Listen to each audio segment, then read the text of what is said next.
इमरान खान वज़ीर-ए-आज़म नहीं रहे। मैं अपने ओहदे से इस्तीफा देता हूँ। मुस्तफी होने का ऐलान कर रहे हैं। वो जब से क्या हमारी जिंदगी बर्बाद होगी। सुबह से लेकर शाम तक मजदूरी करते हैं, पेट्रोल ही नहीं पूरा। अभी तो हमारा रोजा करते ये लोग जुल्म न करो।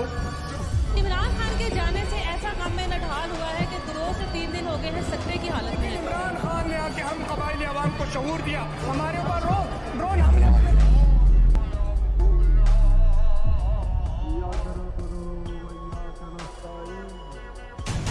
मैं अगर सड़कों पर निकला है ना तो आपके लिए छुपने की जगह नहीं होगी।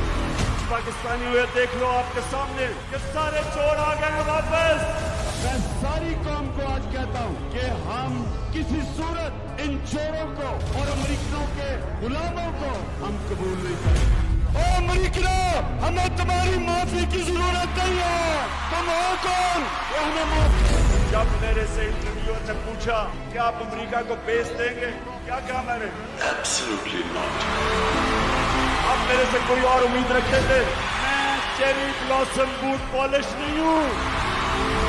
अल्लाह, मेरे सिवा हम किसी के सामने नहीं झुकते।